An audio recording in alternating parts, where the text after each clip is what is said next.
or, Yeah. do it. I tried last year for the no shave, and I just it wasn't the itchiness. I just couldn't bear with the look. And it never fails. Right when it's time to do that, that's when something kind of big or important comes up, and you got to take photos and stuff. It's like, oh my God, this is not going to work. Never fails. So, but the pandemic has helped me this time because I haven't really had much formal events to go to. So, and then not only that, the mask helps cover it, right? So, True. That's yeah. true. You want me to turn that down more? Or off? Yeah, just down. Looks like we have a We got- quorum. We got it now. Very good. Mhm.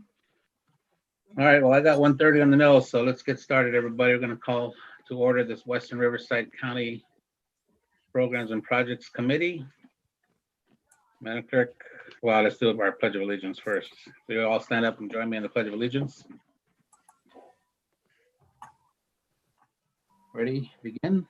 I pledge of allegiance Flag. Flag, United States of America, to the republic for which it stands, one nation, under God, under God, indivisible, with liberty and justice for all. for all. Justice for all. Thank you. I'm going to go over a couple of housekeeping rules before we get started. We will do our best for a smooth meeting with the public participation. Please silence any communication devices such as your cell phone or desk phone that you are not using for this meeting, as this will ensure we are not hearing any feedback or causing interruption during our meeting. After each agenda item, I will announce public comment. If you're using Zoom and would like to make a public comment, please click on the participants button at the bottom of your screen. A list of participants will appear on the right side of your screen. At the bottom of this list, please click on the gray raised hand button. This will signal to the host that you would like to provide public comment, and you'll be added to the list. If you are using Zoom on your smartphone, tap your screen. A new screen will pop up with the list of participants. Look for the raised hand button on the screen. And for those of you who may be using a phone line, you can click on *9 on your keypad to signal that you would like to comment. And to withdraw your request, simply just click *9 again. All right, that being said, other comments, Madam Clerk, do we have any requests to speak on? We do not. Can we do a quick roll call? Sure, I think that'd be necessary, huh? Thank you. District 1. District 5. Here. Corona. Present. Eastvale. Present. Parupa Valley. I'm here. Menifee. I'm here. Moreno Valley. Marietta. Norco. Here. Harris. Here, San Jacinto. Here. Wildemar. We do have a quorum. thank you. You're welcome. Okay, additions and revisions, do we have any? No, sir. Very good. Item 6 is approval of the minutes from the October 26th, 2020 meeting. Any commissioners have any comments or questions? Move to approve. Second, Eastville. Okay, Madam Clerk, do we have anybody from the public wishing to speak on this? I'm not seeing any hands raised. Very good. We have a first and a second. Please call a roll call vote. District 5. Yes. Corona. Aye. Eastvale. Aye. Parupa Valley. Yes. Menifee. I'm going to abstain because I was absent. Marietta. Norco. Yes. Harris. Yes, San Jacinto. Yes. That item passes. thank you. Item 7 is a construction zone enhancement enforcement program agreement with the California Highway Patrol for Interstate 15, State Route 91, Express Lanes Connector Project. This will be introduced by David Thomas. Good afternoon, Commissioners. I want to wish you all a happy Thanksgiving. This item is for the committee to approve an agreement with the California Highway Patrol, CHP, for Construction Enhancement Enforcement Program Services, also known as COSI, in support of the construction of the Interstate 15 State Route 91 Express Lane Connector Project, also known as the 1591 ELC. The 1591 ELC will provide tolled express lane connectors between the existing 91 express lanes and the future 15 express lanes to the north of State Route 91. At the March 11, 2020 meeting, the Commission approved an agreement with Myers-Rados Joint Venture, also known as MRJV, as the design-build contractor to design and construct the 1591 ELC. Over the past several months, MRJV has been developing the design plans and construction sequencing. Currently, MRJV is planning to start construction activities in the spring of 2021. MRJV has developed a traffic management plan for construction of the project, which outlines the mitigation measures to be undertaken to minimize the impact of construction to the traveling public. One of these measures is the utilization of COSI services, where the CHP is used to assist in lane closures required by the design-build contractor to perform work adjacent to traffic. The current construction staging plan outlines 4 stages of construction, which will also include several 55-hour weekend closures of parts of the 1591 interchange during each of those stages. Based on the current construction staging and closures, it is estimated that the cost of COSI services will not exceed $1 million. This is a pass-through cost that will be recovered from the design-build contractor.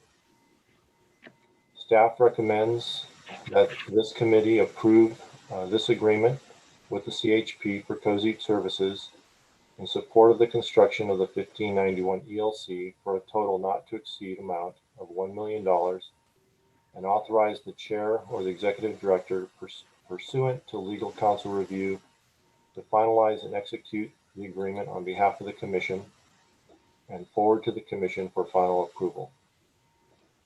This concludes my presentation. I'd be happy to answer any questions. Thank you, David.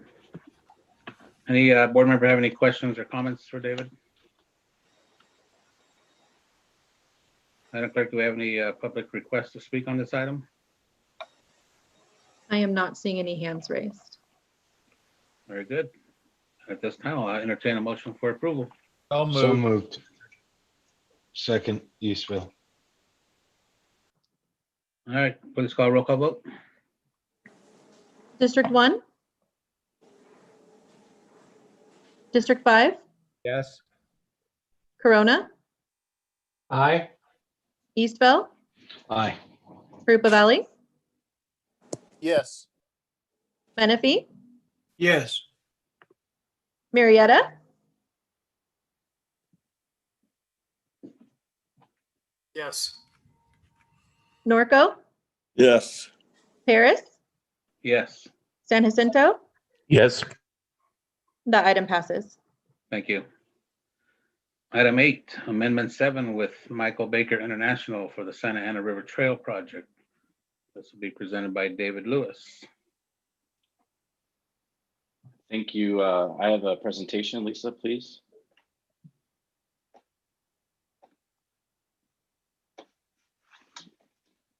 Thank you, everybody. Good afternoon, committee chair and commissioners. Hope everybody is doing well. My name is David Lewis, Capital Project Manager, and it's my pleasure to present today and seek the committee's approval for an amendment to Michael Baker's contract for the Santa Ana River Trail Project, SART 2 Phase 6. Next slide, please.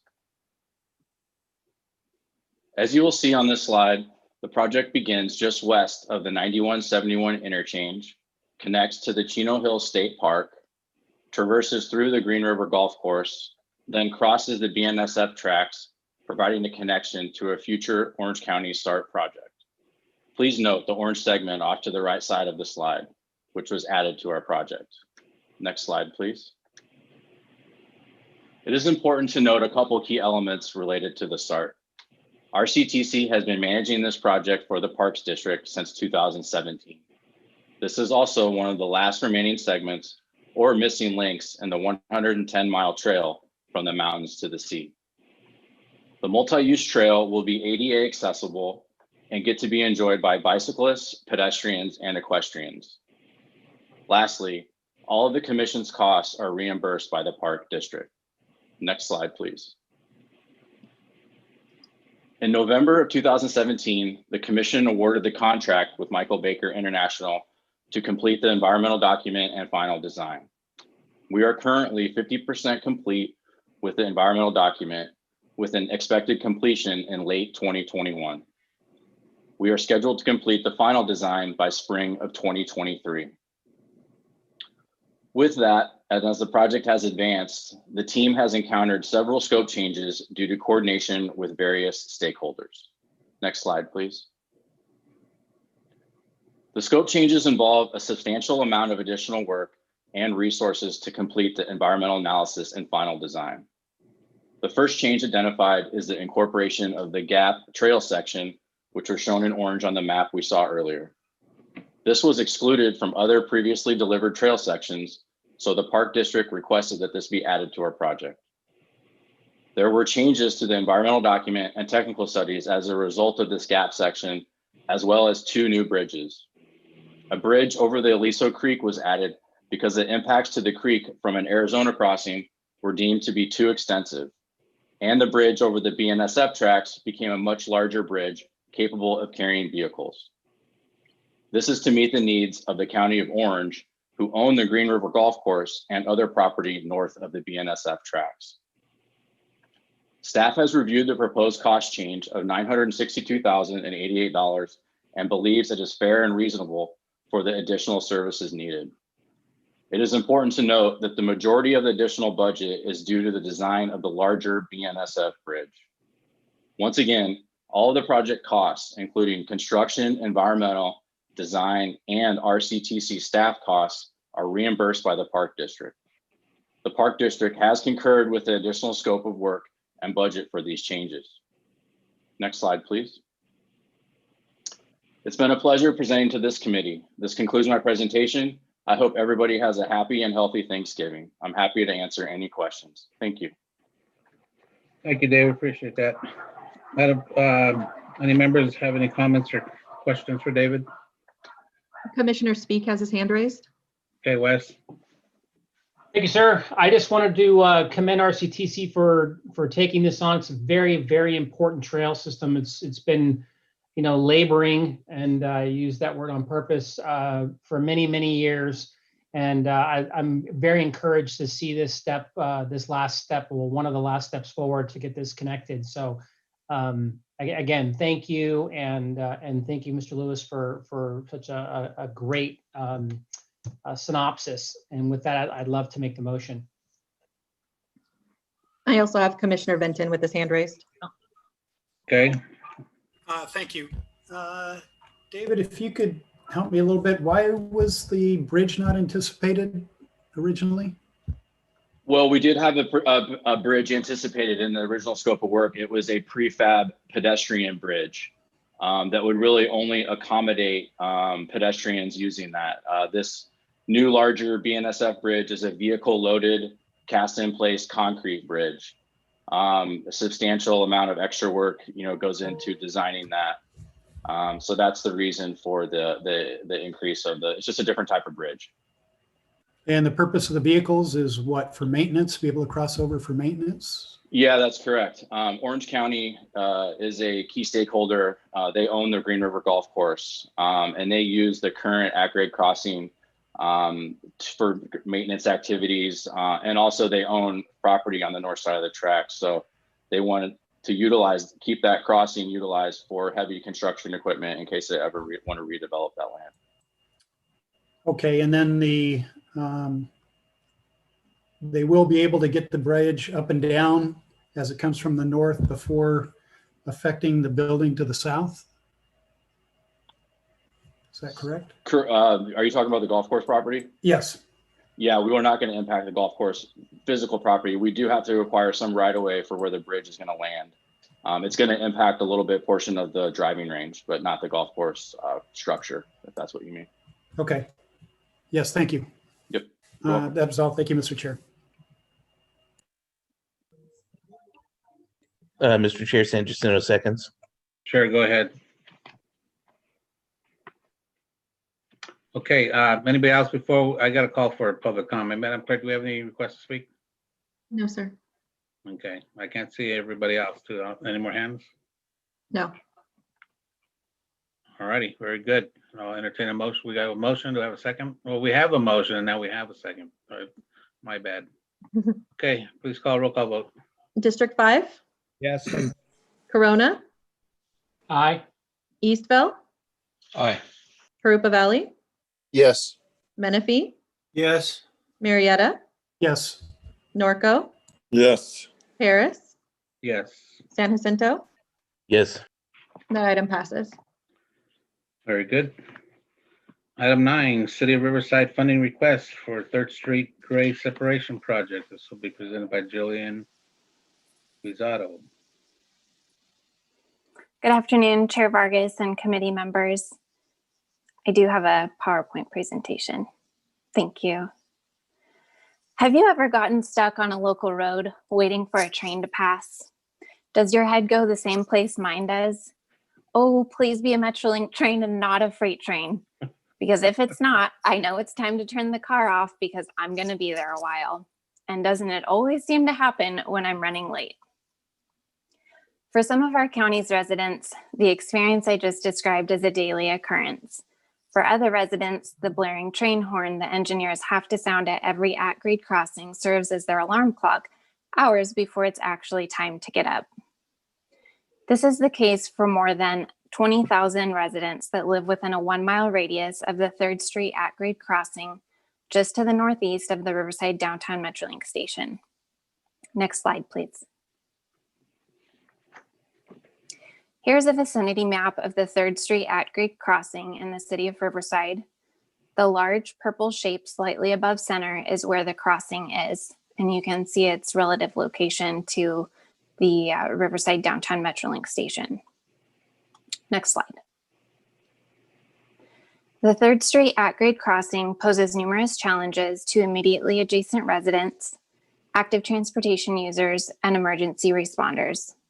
Unfortunately for these individuals, the chances of it just being a Metrolink train when those crossing arms are down is a mere 17%, which means the other 83% of the time they are stuck idling in their vehicles if they own a car, breathing in the harmful emissions released by the trains and the cars, or being delayed up to 3.5 minutes responding to a call for emergency help. Next slide. The 3rd Street Grade Separation Project is the City of Riverside's top grade separation priority project and one of Riverside County's top 3 grade separation priorities based on the Commission's 2017 companion study to the 2012 Grade Separation Priority Update study the agency prepared. The other 2 priority grade separations are fully funded now and underway thanks to the landmark $427 million Senate Bill 132 that was passed in 2017. The 3rd Street project, like other priority grade separations, provides improved health and quality of life, improved system reliability for goods movement and rail commuters, travel time savings, and improved emergency response times. Next slide. Transportation Uniform Mitigation Fees, or TUMF, have been used to advance this project through the environmental phase, which is anticipated to be completed in February 2021. The City of Riverside, the lead agency for the project, opted to seek NEPA clearance in addition to CEQA to maximize the opportunity to seek and apply federal funds to future phases of the project, something Commission staff highly recommend for all grade separation projects when feasible. TUMF will also fund the design and a portion of the right-of-way phase. Riverside is contributing other local funds, but needs $18 million to get through the right-of-way phase and to construction. As you see in the funding table on the screen in front of you, $18 million is also needed for the construction phase. The needs are shown in red. In the written report for this agenda item, it was noted that the city submitted a competitive grant application to receive right-of-way funding from the state's TSEP program. Unfortunately, last Monday, we found out the city's application was not selected for competitive grant funding, which makes the recommendation today that much more critical. Staff is recommending the commission consider programming $18 million of congestion mitigation and air quality, or CMAQ funds, on this project to get it shovel ready for the next round of statewide competitive funding. We believe by the city not receiving an award in the current competitive cycle and getting the project shovel ready, it will have a very good chance of receiving grant funding for construction in the next cycle. Next slide. While $18 million of CMAQ is a considerable amount of money, staff's recommendation is not without precedent. In 2001, the commission adopted a policy to support grade separation projects that were successful in the California Public Utilities Commission, or CPUC, Section 190 program by providing a 10% match. In 2007, following the passage of Proposition 1B in the state of California, which included a carve-out for grade separation projects, the commission adopted a policy to set aside 25% of federal formula funds, which includes CMAQ and another fund source that we call STBG, or Surface Transportation Block Grant, for grade separation projects in our county. Just within this policy, the commission dedicated $70 million of federal formula funds to nearly a dozen grade separation projects that have since been completed or are currently underway. During that time, the commission completed the previously mentioned 2012 grade separation priority update study and the 2017 companion study. Next slide. As such, today staff is recommending the committee approve programming $18 million of CMAQ funds for the 3rd Street grade separation, approve an agreement between the commission and the city pursuant to programming the CMAQ funds, and forward to the commission for final action. Next slide. Today, I'm joined by staff from the city of Riverside who are available to answer any project-specific questions, and I'm happy to answer any questions you have about the funding or staff's recommendation. Thank you.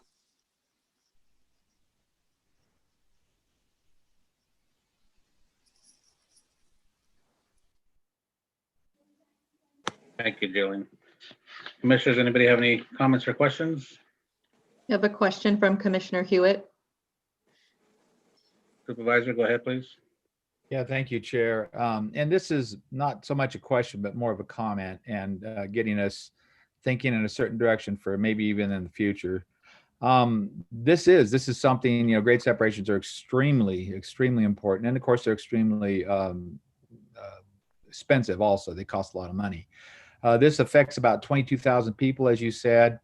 But the way, I mean, it's a lot more people than the one I'm going to be talking about in a minute. But if something's going by or it breaks down there, it doesn't completely shut them off. So I want you to, understanding this, you know, out there in Cabazon, a mile-long freight train, and just recently, it trapped 4 engines from fire engines that could have gone somewhere else after they responded there. So going forward, these are extremely important things. But remember, there's maybe only 2,000 people that are affected by the Cabazon shutdowns, but they are shut down and completely separated from the world as long as that train is broke down or stopped for whatever reason. So just throwing in my 2 cents worth there. I will be voting for this, but we're going to have some needs coming up that it could be fewer people, but it won't be because of inconvenience. It'll be because of life or death. So thank you for indulging me. Thank you, Supervisor. Anybody else? Yes, Berwin? yes, this is probably a question for Ann. I remember several years ago that when we started really building these things, we had what, like over 50 of them that needed to be built? Yes, sir. And how many have we built? Probably a dozen or so, or in the last few years. I think we finished 12, and this one, the McKinley grade sep and Corona, and the Harupa grade separation, I think, are the last 3 in the top tier. So we had categorized them. So we had the top tier. These the three I just listed are the, the last of the highest priority ones. They were last because they were the most expensive and most complicated. But we also have, in the additional studies we've done, we have categorized every grade crossing in Riverside County and done an assessment on them. So our goal is to keep working through that list so that we can get the grade separations built in the other parts of the county as well. Right. Commissioner Hannah. Yes. To give you some more specifics from the 2017 companion study, we completed 14 grade separations. We did 2 full closures, and there were 46 remaining at that time in 2017. So with these, I know we have Avenue 66 out in the Coachella Valley underway now, and then the 3 that were mentioned today. So we're still in the low 40s that will need to be completed. Well, that's a lot of progress, though, because like Supervisor Hewitt said, it's a matter of life and death, because trains don't move for emergency vehicles. They don't care what happens, and a 3-minute delay with an emergency vehicle is a long time. That's a lot of lives to be saved. But thank you. Anybody else? Commissioner Benton has his hand raised. Okay. Thank you. Just a question, 18 million's a lot for right of way. Are we taking full takes? For instance, the storage place where I would assume we're cutting off the access off a third, and that would only leave Vine. Why? What is the cost, the right of way cost due to? Madam Clerk, do you see Farshid or Sweta from the city that you can? I'm here, Jillian. Hi, Farshid. Hi, can I answer that question? Please. Okay. Good afternoon, committee chair and commissioners. My name is Farshid Mohammadi. I'm the city of Riverside. And yes, there are several full takes and a number of part takes. The furniture store next to Vine is one of them. And then right on the other side of the street, on the north side, there is a very large property that they used to store tractor engines. It's at the northeast corner of the crossing, north of 3rd Street and to the east of the tracks. So that's gonna be another full take. The cost for the right-of-way, the estimated cost was prepared by the city's Real Property Services Department following Caltrans protocols.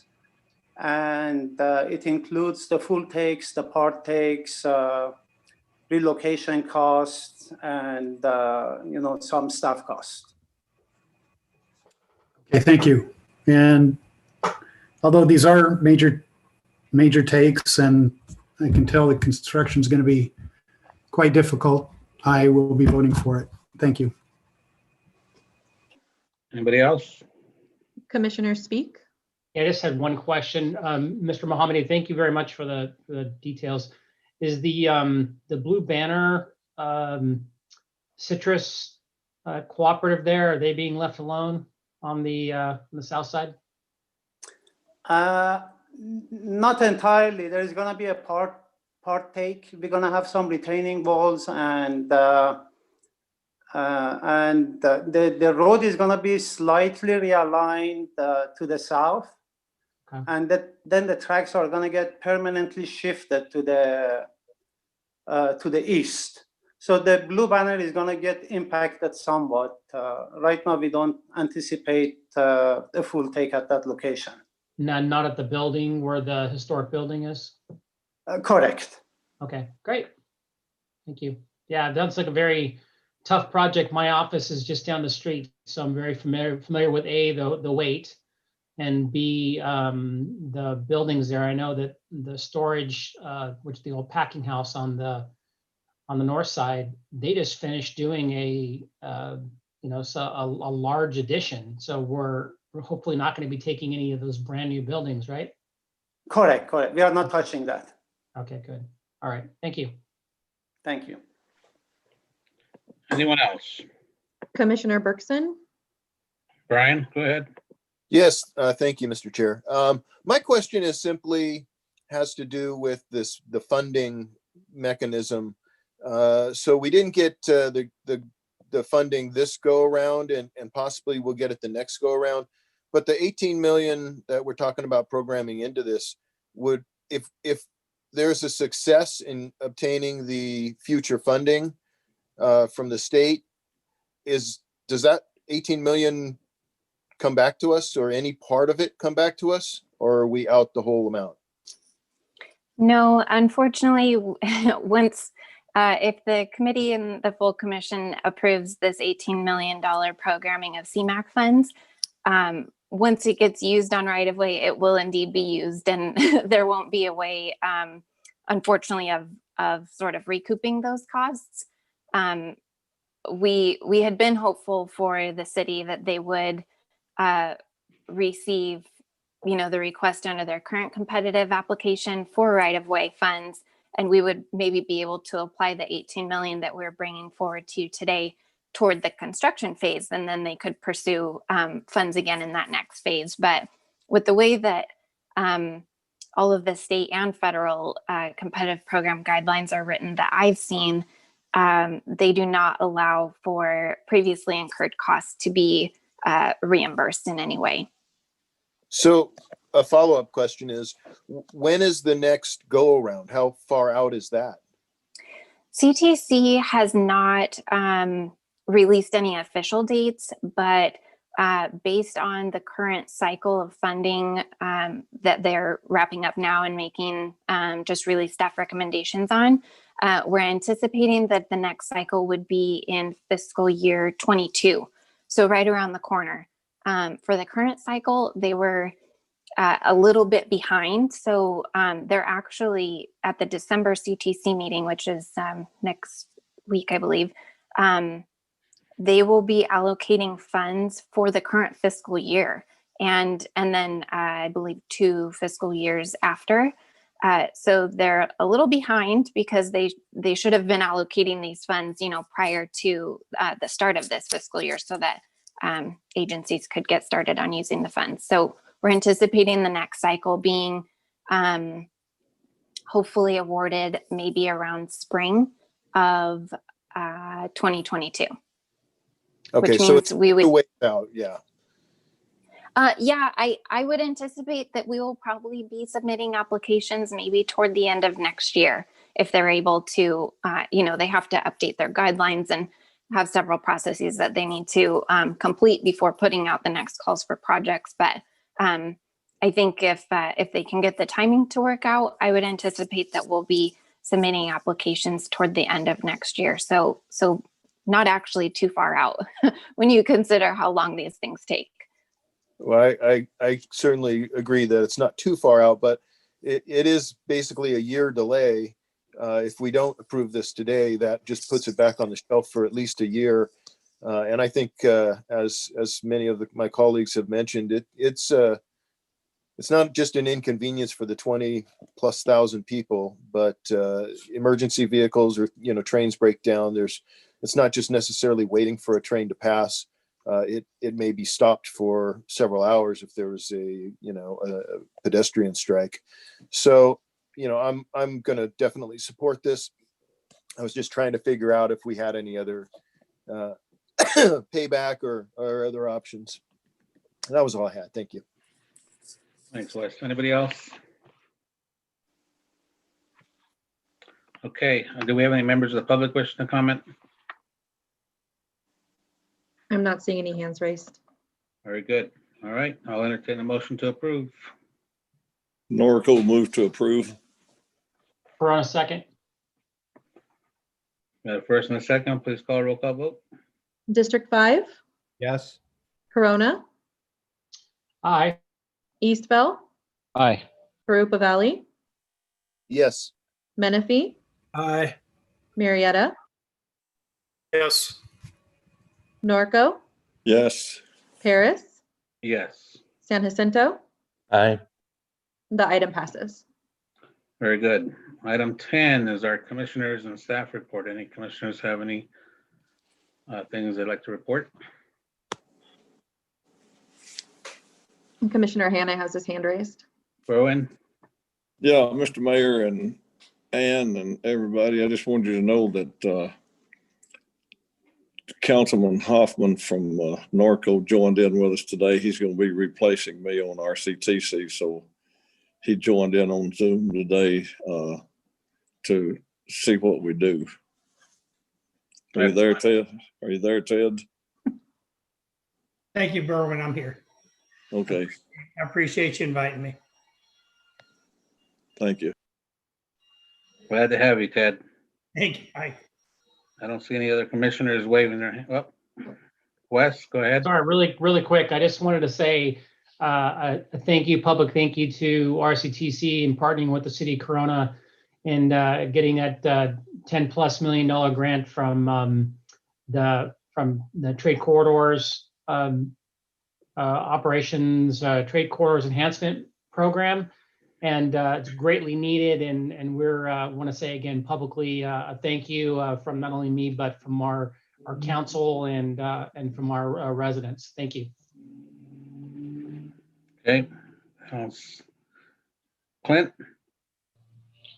Thank you, Mr. Chair. I want to give a brief shout out to the commissioners that this is going to be, I think, their last, at least, of this committee meeting. And thank you guys for your service. It's been a pleasure serving with you, and I know there are good things ahead. Thank you, Clint. Anybody else besides Ann? So it seems like we all rotate through several committees, so I'm going to repeat this anyway. I think most of you have heard it, but for those who haven't and are affected by it, or families or friends, but the Nuevo Bridge in Paris has been completed. It's been open since last Thursday. So I just want to throw that out there. And as Commissioner Clint just mentioned, I do as well agree. Thanking everybody who's on the way out and those who are coming in. We appreciate everybody's service. So that being said, we'll ask Ann Meyer, you have comments? I do. Thank you very much. Good afternoon, commissioners. So I think it was back in October, you approved a budget adjustment for us so that we could fund our vacant Director of Planning and Programming position. And I am delighted today to announce that Jillian Gazzato has been appointed as the new Director of Planning and Programming. So congratulations to Jillian. So, we often talk about the fact that RCTC staff tend to stay a long time. Well, Jillian started with us over 11 years ago as an intern. So she started as an intern, has worked in multimodal services, in legislative affairs, planning and programming, and now she is our Director of Planning and Programming. So I wanted to make that announcement today and to congratulate Jillian and welcome her to the management team. So we're excited for this new opportunity for Jillian. And then second, I just wanted to, on behalf of the RCTC staff, express our appreciation to all of you for your leadership. And since it's Thanksgiving week, it's important to express our gratitude for being able to serve you, to serve your constituents. We take great pride in the work that we do, and it really is a privilege. So thank you all, and happy Thanksgiving. I hope you have a safe and healthy holiday. Thank you. Thank you, Ann, and congratulations, Jillian. Okay, if no one else has anything, we're going to go to our item 11, which is adjournment. I wish everybody and you and your families a very nice Turkey Day and Christmas, for that matter, because we won't be back until December 28th at 1:30 p.m. and presumably, I'm sure we'll still be on Zoom. So everybody stay safe and healthy and have happy holidays.